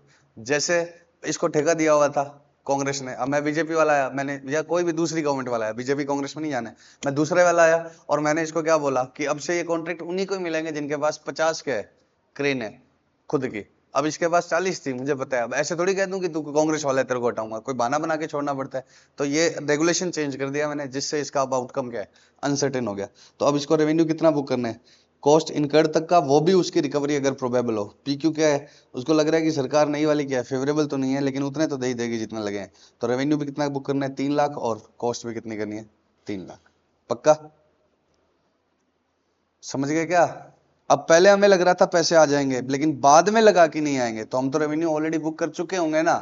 यहाँ तो अभी पहले ही पता लगने लग गया कि नहीं आएंगे। मान लो कि पहले सब लग रहा था, बाद में क्या लग रहा है कि नहीं आएंगे। तो जरूरी थोड़ी है कि गवर्नमेंट ही कॉन्ट्रैक्ट हो। मैंने किसको किसके लिए फ्लाईओवर बना रहा था, फ्लाईओवर क्या मॉल बना रहा था किसी प्राइवेट बड़ी कंपनी के लिए, अब वो खुद डूब गई और मैं ऑलरेडी रेवेन्यू बुक कर चुका हूँ। तो रेवेन्यू बुक होने के बाद सेपरेट प्रोविजन बनेगा, ना कि क्या रेवेन्यू ही बुक नहीं होगा। एक बार बुक हो गया इस एज के हिसाब से तो अलग से क्या बनाएगा, सेपरेट प्रोविजन। अब एक इकलौता क्वेश्चन किसका है, कॉस्ट प्लस का, याद है ना, फिक्स प्राइस और कॉस्ट प्लस। इकलौता क्वेश्चन किसका है, कॉस्ट प्लस का। एक्स लिमिटेड ने कॉन्ट्रैक्ट स्टार्ट किया, कॉन्ट्रैक्ट प्राइस कितने का है, कॉस्ट प्लस 10%, और रिइंबर्सेबल का मतलब पहले से तय हो जाता है कि इन कॉस्ट का ही मिलेगा, नहीं तो बाद में लड़ाई हो जाती है। जैसे इसकी लेबर ने खाना खाया, तो मैंने क्या सोचा था, मैं लेबर चार्जेस का 10% दूंगा, ये कह रहा है कि खाना भी तो इस कॉन्ट्रैक्ट के लिए लगा है, साइट पे काम कर रहे हैं वहीं पे मंगवाना पड़ेगा, तो इसके ऊपर भी क्या दो 10%। तो ये लड़ाई ना हो इसलिए पहले से क्या कर देते हैं कि खाना कवर होगा या नहीं होगा पहले से तय कर लो। तो लो, तो रिम्बर्सेबल कॉस्ट पहले से मतलब क्या है, अच्छे से डिफाइन कर ली जाती है कि इन कॉस्ट का कितना मिलेगा 10%। कॉस्ट इनकर्ड कितनी हुई 1 लाख, जिसमें से रिम्बर्सेबल कितनी है 90। तो कॉस्ट इनकर्ड तो लिख दी 100, रिम्बर्सेबल का 10%, तो रेवेन्यू कितना हो गया 90 प्लस 9। तो ये पहले से लॉस में चल रहा है, और कॉस्ट प्लस वाला भी अगर लॉस में चला जाए, अब आपको कॉस्ट प्लस वाला लॉस में नहीं जा सकता, ये चला गया ना, क्यों चला गया, क्योंकि 90 होता और 99 होता तब तो प्रॉफिट ही रहता, लेकिन कॉस्ट प्लस में भी लॉस क्यों हो गया, क्योंकि रिम्बर्सेबल कॉस्ट कम है और एक्चुअल में क्या लग गई ज्यादा। रिम्बर्सेबल कॉस्ट में तो हमने सोचा था कि सब कुछ लिखवा लिया था हमने, खाना पीना सब, तो 90 प्लस 99, लेकिन क्या है एक लेबर गिर गई उसका कंपनसेशन देना पड़ा, वो तो कॉन्ट्रैक्टर को देना पड़ेगा, वो सामने वाला रिम्बर्स नहीं करेगा, या कुछ एक्स्ट्रा खर्चे लग गए जो हमने लिखवाए नहीं थे। तो रिम्बर्सेबल कॉस्ट कितनी है 90, लेकिन एक्चुअल कितनी लगी है 1। तो 10% जो जुड़ रहा है वो किसका जुड़ रहा है, 100 का थोड़ी जुड़ रहा है, 90 का ही जुड़ रहा है। तो इसलिए पहले से कॉस्ट प्लस वाले भी कभी कभार क्या आ जाते हैं लॉस में, और जैसे ही लॉस आने लगे तो हमें पूरे का बनाना है प्रोविजन। तो अगली बार की नॉन रिवर्सेबल अभी भी कितनी और लगनी है 5000, तो मुझे उसका भी क्या बनाना पड़ेगा प्रोविजन। हाँ, अगर ये रिम्बर्सेबल होती तो अगली बार प्रॉफिट कमा के देती, तब इसका नहीं बनाता। पक्का? तो ये एक इकलौता क्वेश्चन है कॉस्ट प्लस का, याद रख लेना। इधर क्या लिख दो, टोटल कॉस्ट, इधर क्या लिख दो, रिम्बर्सेबल कॉस्ट प्लस जो रेवेन्यू है वो। अगर लॉस आ रहा है तो आगे वाली नॉन रिम्बर्सेबल का भी क्या बना दो, प्रोविजन। अब करना है हमें कौन सा क्वेश्चन, इलिस्ट्रेशन 6 डिस्क्लोजर का है, जिस पर आप क्या लगा लेना, स्टार, सुपर स्टार। हाँ बच्चों, अब इसमें इलिस्ट्रेशन नंबर कौन सा करना है अपने को, 6th। इसमें क्या है, डिस्क्लोजर क्या है, तो इसके बारे में पहले थोड़ा सा आपको समझना पड़ेगा मेरी बात को। मान लो कि आप जब आए तो मैंने आपसे फीस क्या बोला कि कितने रुपए की फीस है, 300 रुपए, और 3 महीने का कोर्स है। पहला कब है महीना, मार्च, अप्रैल और मई अगले साल में। तो मेरे को 3 महीने का कोर्स है, तो पहले साल रेवेन्यू कितना बुक करना चाहिए, 100। लेकिन मैं फीस कैसे लूंगा, एडवांस में। ऐसे ही होता है कोचिंग का रूल। वो कौन सी एडवांस ले ली, बकवास करे हो। लेकिन मान लो कि मैंने बोला कि फीस आपको एडवांस में देनी पड़ेगी, तो मैंने अपने अकाउंटेंट को बोला कि इनको जैसे 3-4 दिन हो गए, फोन करो और क्या करो, फीस लो। तो उन्होंने एंट्री क्या डाल दी, डेटर्स टू फीस। उन्होंने तो डेटर बना लिया, उनको क्या पता है ये 7 और ये सब, मान लो ये 7 लग रहा है हमारी फीस पे, नहीं लगता है, लेकिन समझो उन्होंने एंट्री क्या डाल दी, कॉन्ट्रैक्ट के हिसाब से। उनको तो बता दिया फाइल की, इससे ऐसे रुपए मांगने हैं, 300 रुपए, ठीक है। अब उसमें से मान लो आपके कुछ आ भी गए, कैश टू डेटर कितने आ गए, 250 आ भी गए। लेकिन महीने के एंड में मैं जब रेवेन्यू सही करूंगा तो मुझे तो रेवेन्यू कितना बुक करना होगा, 100 बुक करना होगा। तो मैं इस फीस को वापस डेबिट करके क्या लिख दूंगा, ग्रोस डेटर। इस एस में एक तरह से एडवांस फीस ही है। इस एस में ये क्या कहता है कि आपने, आपके अकाउंटेंट ने रेवेन्यू कैसे बुक किया होगा, जो फाइल देखेगा हर कॉन्ट्रैक्ट की अलग होगी। जैसे मैं अंसल हूँ, डीएलएफ हूँ, तो मेरे अलग अलग क्या है, जगह पर ठेके लिए हुए हैं, सबसे अलग अलग एग्रीमेंट है। कोई मेरा परमानेंट कस्टमर है तो उसको मैं ऐसे नहीं बोलता कि एडवांस लूंगा सारा। उनको क्या बोलता हूँ कि एक बार आप कितने रुपए दे दो शुरू में, 20 रुपए, ताकि मेरे मटेरियल के शुरू हो जाए। बाकी कब दे देना, चाहे पूरा होने पर दे देना। उनसे बात ही है, और ये काम पूरा हो जाए तब लेना। और जहां मुझे डाउट होता है तो वहां मैं क्या करता हूँ, ऐसे भी करता हूँ। तो पहला केस क्या है, जब मैंने उसको क्या बोला कि पैसे एडवांस लेंगे, तो मेरा अकाउंटेंट उस फाइल को देख के बिल रेज कर देगा सामने वाले पे, और 300 रुपए का उसने डेटर बना लिया। जैसे जैसे आते रहेंगे कैश टू डेटर करता रहेगा। लेकिन मैं ईयर एंड पे सही करूंगा तो क्या करूंगा, रेवेन्यू A7 के हिसाब से बुक करूंगा। मान लो A7 लग रहा है, ये कॉन्ट्रैक्ट कंस्ट्रक्शन का ही है, आपके लिए कोई चीज बना रहा हूँ। मैंने बोला था कि मैं एडवांस लूंगा आपसे पैसे, तो डेटर्स टू रेवेन्यू कितना बुक कर दिया मेरे अकाउंटेंट ने, 300। लेकिन मुझे पता है कि अभी कितना काम हुआ है, 33.33%। तो क्या करूंगा, मैं वापस रेवेन्यू कम करूंगा, और एक ग्रोस डेटर आएगा नकली का, कि ये डेटर क्या हो जाएगा कम। ये मैंने मान लो कि इंडियन गवर्नमेंट के लिए काम किया है, तो इंडियन गवर्नमेंट को डेबिट कर दिया। लेकिन ये क्रेडिट क्या है, किया है एक ग्रोस डेटर। तो किसी पे ये क्रेडिट आएगा, किसी पे ये क्या आएगा, डेबिट। तो नेट बैलेंस शीट में एक डिस्क्लोजर रह जाता है कि A7 के हिसाब से रेवेन्यू अलग था, और हमारे एग्रीमेंट के हिसाब से हमने अलग बुकिंग कर ली, तो उसका कम ज्यादा करना है। जैसे अब इसमें क्या है, एग्रीमेंट के हिसाब से था कि पहले महीने आपको 20 ही देने हैं, तो डेटर कितने का रेज किया आपने, 20 का। और कैश टू डेटर मान लो आ भी गए 18 रुपए, 2 रुपए लेने बाकी है। अब तो भी रेवेन्यू तो कितना बुक करना था, 100। तो 80 का डेटर और बनाया। तो किसी पे ये ग्रोस डेटर आएगा, किसी पे ग्रोस क्रेडिटर आएगा, ऐसे करके नेट एक फिगर लिख दो आप। क्योंकि आप बिलिंग सामने वाले को किसके हिसाब से करोगे, एग्रीमेंट के हिसाब से। और रेवेन्यू किसके हिसाब से बुक करोगे, AS7। भाई रेवेन्यू तो AS7 तो 26% काम हुआ है, तो 26 लेगा। लेकिन बात हम कैसे करते हैं, इतने रुपए तो एडवांस देने पड़ेंगे, क्योंकि हम मटेरियल कहां से लाएंगे, फिर इतना 1 साल बाद होए बाद, इतना ये होए बाद। तो रेवेन्यू हम किसके हिसाब से करेंगे, AS7 के हिसाब से। बट सामने वाले को बिलिंग कैसे करेंगे, उससे जो एग्रीमेंट हुआ है। भाई मैंने तुम्हें बोल दिया कि फीस में एडवांस लूंगा, तो आपने 5 दिन डेमो ले लिया, छठे दिन में आपसे क्या करने लग गया, पैसे मांगने लग गया। नहीं मांगा तो मैंने एंट्री क्या डाल दी, मैंने मतलब मेरे अकाउंटेंट ने डेटर्स टू सेल्स। अब बाद में पता लगा कि अभी इनकम तो आधी बुक होनी थी, तो सेल्स पूरी होगी, तो उसको वापस डेबिट करके क्या कर दूंगा, ग्रोस डेटर या क्रेडिटर, बस। पक्का? अब उसका ये फॉर्मूला बताता है अलग से।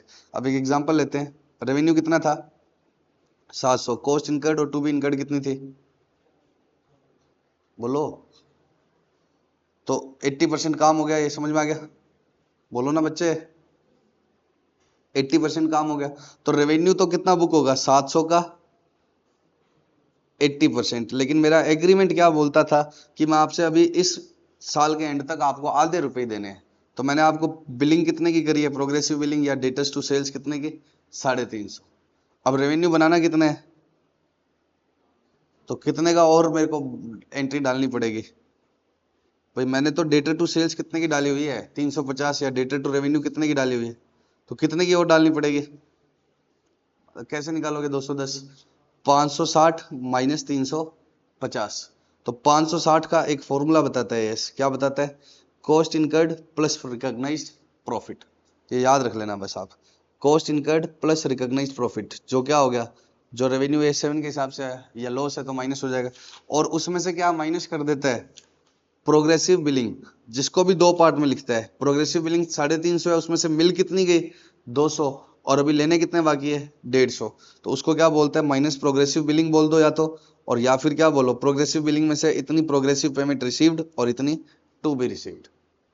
पक्का? प्रोग्रेसिव पेमेंट रिसीव्ड और टू बी रिसीव्ड। तो आपको एक फॉर्मूला याद रखना है कि gross amount, sorry, contract cost plus recognised profit minus recognised loss, minus progressive billing या प्रोग्रेसिव पेमेंट रिसीव्ड और to be received. Cost incurred और किसको जोड़ देंगे? प्रॉफिट को, तो वो रेवेन्यू आ जाएगा जो A7 के हिसाब से होना चाहिए, माइनस क्या कर दो? प्रोग्रेसिव बिलिंग जो हमने कर दिया है। तो बाकी अगर पॉजिटिव आ रहा है तो क्या है? अमाउंट ड्यू फ्रॉम डेटर है 210, और नेगेटिव आ जाए तो ज्यादा रेवेन्यू बुक हो गया, तो फिर क्या है? Due to creditor. जैसे मान लो यहाँ 560 था, यहाँ बिलिंग कितने की कर देते? 600 की, तो 560 में से 600 माइनस करता तो क्या आता है? नेगेटिव। तो फिर मेरे को क्रेडिटर बनाना पड़ता है, रेवेन्यू वापस डेबिट करके। तो फटाफट से फॉर्मूला बताओ मेरे को, cost incurred plus recognised profit और recognized loss minus progressive billing, उसके भी दो पार्ट है, पेमेंट रिसीव्ड और टू बी रिसीव्ड। अब ये डिस्क्लोजर में काम आता है और कुछ भी नहीं है, ठीक है? आपको डिस्क्लोज करना है नोट्स टू अकाउंट्स में। इलिस्ट्रेशन 6 आपसे क्या पूछ रहा है? Presentation of accounts keeping in view of ये। तो अब ये सब समझ में आ जाएगा, लेकिन आपको ये बताएगा नहीं क्या क्या निकालो। अब ये ABCDE आपको खुद से क्या करने होंगे? याद रखने होंगे। कि खाली उसने बोल दिया कि ये करना है तो आप सोचो कि हाँ ये समझ में आ गया, ए पॉइंट बी पॉइंट समझ में आ गया, समझना नहीं है, ये साथ में याद रखने हैं कि ABCD पांचों लिखने। तो कॉन्ट्रैक्ट प्राइस कितने का? 1000। वर्क सर्टिफाइड का मतलब कि इतना काम जो मैंने करा वो सर्टिफाई हो गया, इतना अभी तक सर्टिफाई नहीं हुआ, मुझे इससे मतलब नहीं है सर्टिफाई हुआ या नहीं, मुझे क्या है, काम कितना हो गया टोटल? 605 का, और फर्दर कॉस्ट कितनी लगेगी? 495। तो सर्वेयर कह रहा है इतना ही हुआ है, तो वो ठीक है, उसने अभी उसको लग रहा है नहीं हुआ, लेकिन मैंने कर तो दिया ही ना। तो 605 का काम हो गया आउट ऑफ टोटल कॉस्ट कितनी लगने वाली है? 1100। तो इसने पहले तो टोटल कॉस्ट निकाला, और एक्सपेक्टेड लॉस कितना है? रेवेन्यू 1000 का है, तो लॉस आएगा 100 का। उसके बाद में 605 का काम हो गया आउट ऑफ 1100, तो कितने परसेंट काम हो गया? 55%। रेवेन्यू इसके हिसाब से कितना होगा? 550। तो 550 का क्या होगा? बोलो, रेवेन्यू बुक, और कॉस्ट कितने की बुक होगी? 605। तो कितना तो इससे ही बुक हो गया लॉस, 55 का। लेकिन हमें टोटल कितना बुक करना है? 100। तो 45 का क्या बनाना पड़ेगा? प्रोविजन। तो लॉस कितने का आ जाएगा? 100 का आ जाएगा पूरा। तो अब मेरा फॉर्मूला देखो, कॉस्ट इनकर्ड प्लस प्रॉफिट तो है नहीं, minus recognised loss minus progressive payment received और टू बी रिसीव्ड। कितने की बिलिंग हमने कर दी है टोटल उसको? 540 की, जिसमें से उसने कितने दे दिए? 400 और 140। तो ये दोनों माइनस हो गए, तो ये फिगर किस में आ गया? नेगेटिव, मतलब ड्यू टू लिख दिया इसने, फ्रॉम के बजाय टू। पॉजिटिव आता तो फ्रॉम लिख देते। अब ये इतने की लाइबिलिटी आएगी बैलेंस शीट में, क्रेडिटर बना दिया। पक्का? अब ये रट्टे मार लेना, ये इतनी बातें लिखनी पड़ेगी आपको डिस्क्लोजर में, ये सारी की सारी आपको समझ में आ जाएगी। प्रोग्रेसिव बिलिंग में से जितना उसने दे दिया वो तो क्या है? रिसीट। बाकी को क्या बोलते हैं हम? रिटेंशन। ये टोटल कितने की बिलिंग कर दी होगी हमने? 540 की। 540 में से उसने दिया कितना है? 400। तो 140 को हम क्या बोलते हैं? रिटेंशन। बाकी सब आपको लिख देंगे, कोई खास बात है नहीं। पक्का? बच्चों जैसे कॉन्ट्रैक्ट रेवेन्यू में हमने पढ़ा था ना, इनिशियल अमाउंट ऑफ रेवेन्यू आएगा, वेरिएशन आएगा, ऐसे कॉस्ट में भी तीन कॉस्ट तरह की कॉस्ट आती है। डायरेक्ट कॉस्ट, एट्रीब्यूटेबल कॉस्ट, और जो स्पेसिफिकली कस्टमर को चार्जेबल है। डायरेक्ट का कॉस्ट मतलब का इसी कॉन्ट्रैक्ट के लिए ही लगी, खाली किसके लिए लगी? इसी कॉन्ट्रैक्ट के लिए। एट्रीब्यूटेबल का मतलब क्या है? जैसे एक क्रेन है, थोड़े टाइम इसमें रहती है, थोड़े टाइम दूसरे कॉन्ट्रैक्ट पे चली जाती है, तो उसकी क्रेन का डेप्थ दोनों में क्या होगा? एट्रीब्यूटेबल होगा। तो डायरेक्ट कॉस्ट के ये कुछ एग्जांपल है, साइट लेबर, मटेरियल, इसी साइट की जो लेबर है, इसी साइट का मटेरियल। तो ये एक बार मोटा मोटी क्या करना, पढ़ लेना, ठीक है? और जो अलोकेट हो सकती है, क्रेन का इंश्योरेंस, डिजाइनिंग की कॉस्ट, कंस्ट्रक्शन ओवरहेड जो ऊपर के लगते हैं एक साथ, उनको अलग अलग कॉन्ट्रैक्ट पर क्या कर सकते हैं? अलोकेट। और जो अलोकेट नहीं हो सकती, जो कॉन्ट्रैक्ट कॉस्ट का पार्ट ही नहीं है, ये समझ लो कि कॉन्ट्रैक्ट कॉस्ट और रेवेन्यू क्या बन रहा है, ट्रेडिंग, और कुछ खर्चे पी एंड एल है, जैसे डायरेक्टर की फीस है, वो क्या है, किसी एक कॉन्ट्रैक्ट का कॉस्ट का पार्ट थोड़ी है। एडवर्टीजमेंट है, भाई अंसल की ऐड आती है टीवी पे, तो वो किसी कॉन्ट्रैक्ट की कॉस्ट का भी पार्ट नहीं है, और एट्रीब्यूटेबल भी नहीं है कि इसका फायदा इसको इतना हुआ। जैसे क्रेन है, इतने समय इतनी देर यहाँ रही है, एक समय इतने, ये मेरा परमानेंट लेबर है, ये इस साइड पर भी जाता है, इस साइड पर भी, इसको अलोकेट कर लिया। लेकिन और उस साइड के लिए, जैसे एक समझो मेरी बात को, 10 लेबर मेरे पास क्या है, परमानेंट है, इस साइड पे भी मुझे कॉन्ट्रैक्ट मिला हुआ है, इस साइड पे भी, तो उन 10 को मैंने बोला एक बार यहाँ काम स्टार्ट कर दो, और बाद में काम स्टार्ट करके यहाँ पर इसके आसपास जहाँ पर भी लेबर मिले उनको यहाँ लगा दो, तो ये डायरेक्ट इसी की है। और वो 10 लेबर कभी इधर आ जाते हैं, कभी उधर आ जाते हैं, तो अलोकेट तो कर सकते हैं टाइम के रेशो में, लेकिन कंपनी की रजिस्ट्रेशन फीस कोई अलग एलोकेट हो सकती है क्या? टीवी पर दी जाने वाली एड, वो कोई एलोकेट हो सकती है? बोलो। डीएलएफ आईपीएल आया था एक बार, तो आईपीएल को स्पॉन्सर किया था डीएलएफ ने, डीएलएफ कंस्ट्रक्शन कंपनी है, तो वो डीएलएफ ने जो आईपीएल को पैसे दिए वो अलोकेट थोड़ी होगा, तो वो किसी भी कॉन्ट्रैक्ट की कॉस्ट का पार्ट नहीं होगा। अब एक एक लास्ट कॉन्सेप्ट कराना है बस, उसके बाद ये खत्म हो जाएगा। रेवेन्यू कितने का बच्चों? 1200। अब एक और नया लास्ट कॉन्सेप्ट बताना है, उसके लिए एग्जांपल लिखा है, पहले समझो। दो कॉन्ट्रैक्ट है, दोनों में, इसमें पहले में रेवेन्यू है 1200, कॉस्ट इनकर्ड है 600, टू बी इनकर्ड कितनी है? 400। तो डिग्री ऑफ कंप्लीशन कितनी आ गई? 1000, 60%। तो रेवेन्यू कितना बुक हो गया? 1200 का 60%। और कॉस्ट इनकर्ड कितनी है? 600। तो प्रॉफिट कितना हो गया? 120। अब ये दूसरा कॉन्ट्रैक्ट है 800, और टोटल कॉस्ट कितनी है? 1000, तो लॉस में चल रहा है। डिग्री ऑफ कंप्लीशन कितनी आ गई? 300 डिवाइड बाय 1000, 1000 क्या है? 300 पर 700 का टोटल, तो 30%। तो रेवेन्यू कितना बुक हो गया? 800 का 30% कितना? 240। कॉस्ट कितनी लग गई? 300। तो कितना लॉस अपने आप ही बुक हो गया? 60 का। और बनाना कितना है लॉस? टोटल 200 का लॉस है ना इसमें, तो 60 का अपने आप ही बुक हो गया, तो कितने का और बना दिया प्रोविजन? 200 माइनस 60, 140। तो लॉस कितना बुक हो गया? 200। अब इस कंपनी को एक कॉन्ट्रैक्ट पे तो प्रॉफिट आ रहा है 120 का, दूसरे कॉन्ट्रैक्ट पे लॉस आ रहा है कितने का? 200 का। तो इसका नेट कितना दिख रहा है? 80 रुपीज का लॉस। तो इस कंपनी ने एक प्लानिंग करी कि इन दोनों को सिंगल कॉन्ट्रैक्ट बता दो, इन दोनों को क्या बता दो? एक ही है। तो टोटल रेवेन्यू कितना हो गया? 2000। टोटल कॉस्ट इनकर्ड कितनी होगी? 900। टू बी इनकर्ड कितनी होगी? 1100। तो कितना बना लिया हमने? 900 डिवाइड बाय 2000 इंटू 100, कितना आ गया? 45%। कितना आ गया? 45%। कितना आ गया? 45%। तो रेवेन्यू कितना बुक होगा अब? 2000 का 45%, 900। और कॉस्ट इनकर्ड कितनी है? 900। अब ओवरऑल भी प्रोविजन बनाने की जरूरत नहीं है, क्योंकि रेवेन्यू और कॉस्ट क्या हो गई? बराबर हो गई। तो एक्सपेक्टेड लॉस का ही प्रोविजन बनाना नहीं है, तो प्रॉफिट प्रॉफिट लॉस के, प्रॉफिट लॉस दोनों ही क्या हो गए? जीरो। तो 80 रुपए का लॉस 0 रुपए के में बदल गया, तो इससे प्रॉफिटेबिलिटी क्या होगी? सुधर गई। तो एस कहता है ऐसे आप मर्जी से कंबाइंड या सेग्रीगेट नहीं कर सकते, तो इसने कुछ रूल बना रखे हैं कि सेपरेट कब करना है? जब सबके सेपरेट प्रपोजल आए हो, सेपरेट नेगोशिएशन हुई हो, और कॉन्ट्रैक्टर और कस्टमर क्या है? अलग अलग क्या कर सकते हैं? एबल और रिजेक्ट, मतलब रिजेक्ट या एक्सेप्ट कर सकता है पार्ट को, और कॉस्ट और रेवेन्यू भी अलग अलग पता हो। जैसे 10 फ्लाईओवर बनाने हैं दिल्ली गवर्नमेंट ने, ठीक है, दिल्ली की म्यूनिसिपैलिटी ने 10 फ्लाईओवर बनाने, तो उसने बोला कि आप अलग अलग बात करो, इस एरिया का अलग, इस एरिया का अलग, इस एरिया का अलग। आपको चाहो तो 3 ले लो, आप चाहो तो 4 ले लो, आप चाहो तो 7 ले लो, जितना पार्ट लेना चाहो ले सकते हो। और इनके कॉस्ट और रेवेन्यू भी अलग अलग पता है। चलिए फिर मैंने 4 है तो भी क्या लेना पड़ेगा? अलग अलग। क्यों? क्योंकि सेपरेट नेगोशिएशन थे, और सेपरेट क्या है? एक्सेप्ट रिजेक्ट कर सकते थे। और कब एक ही मानना है? सिंगल कब मानना है? जब सिंगल पैकेज की तरह से ही क्या हुए डिस्कस, और वो ओवरऑल प्रॉफिट मार्जिन में क्या बैठते हैं? फिट।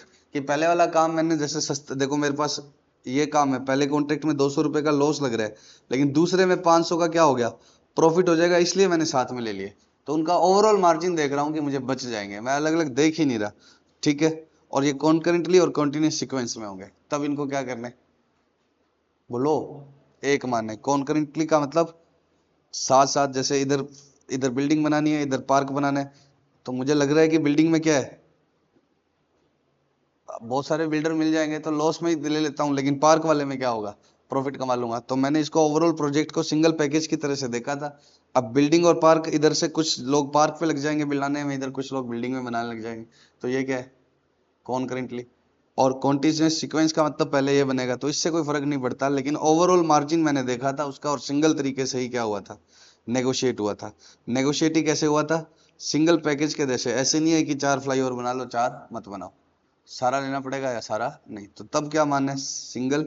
और इसको क्या मानना है? सेपरेट मानना है। तब कब सेपरेट मानना है? अलग अलग प्रपोजल आए हो, अपना अपना पार्ट एक्सेप्ट और रिजेक्ट कर सकते हैं, और कॉस्ट और रेवेन्यू भी दोनों के अलग अलग पता लगते हो। कॉस्ट रेवेन्यू अलग अलग नहीं पता लगते हो तो फिर हम कैसे करेंगे, कर ही नहीं पाएंगे ना, कि इसका फर्स्ट का कितना है, सेकंड का कितना है, पता ही नहीं, दोनों का इतना है, तो फिर अलग अलग कर ही नहीं पाओ। पक्का। अब ये है मेरा क्वेश्चन लास्ट, इलिस्ट्रेशन नंबर 1। ओए रोक दे बेटा। Illustration 1, XYZ construction limited. क्या हो गया बेटा, किसका फोन आ गया, मूड ही ऑफ हो गया। Company undertakes the construction of industrial complex. Separate proposal आए हैं हर यूनिट के, और ईच यूनिट का सेपरेट नेगोशिएशन हुआ है। सबके कॉस्ट और रेवेन्यू अलग अलग हो सकते हैं, तो सिंपल सिंगल माने, अलग अलग माने, अलग अलग सारा कुछ इतना साफ साफ दे दिया, लेकिन ये लाइनें याद करके लिख दीजिएगा। Thank you so much, love you so much. बंद मत करना अभी, एक बार पॉज कर। बच्चों अब एक थ्योरी का क्वेश्चन है, ये और कर रहे हैं। एक कॉन्ट्रैक्टर है, उसने कॉन्ट्रैक्ट किया म्युनिसिपल बॉडी के साथ फ्लाईओवर बनाने का, कितने रुपए का, 2 करोड़ रुपए का इंसेंटिव्स मिल जाएगा अगर फ्लाईओवर कितने टाइम में काम हो गया, 2 साल में। और ये कह रहा है पास्ट में हमने बड़ा इजीली ये काम कर लिया है, तो हम रेवेन्यू बुक करना चाहते हैं। तो ये कह रहा है कि बुक कर लो या ना करो, ये ऐसे नहीं कह रहा नहीं करना, ये भी नहीं कह रहा करना है। अकाउंटेंट इंटायरली करेक्ट नहीं है। अगर आप कर सकते हो पूरा काम 2 साल में तब तो कर लो, लेकिन ये ग्राउंड की पास्ट में भी हमने कर लिया था, इससे कोई फर्क नहीं पड़ेगा। इसको वापस से आइसोलेशन में अकेले अकेले देखना है, स्पेशल चैलेंज देखने हैं। पास्ट में आपकी लेबर अच्छी थी, अब अच्छी नहीं हो तो क्या पता ना हो, तो पास्ट के हिसाब से ये आर्ग्यूमेंट्स की पास्ट में कर लिया था, वो क्या है, काम का नहीं है। बस एंटायरली करेक्ट नहीं है, आप करना चाहो तो कर सकते हो, अगर क्या है इस एग्रीमेंट, इसको आप क्या कर सकते हो, पूरा कर सकते हो। बंद कर दो, love you so much, bye bye. बंद कर दे।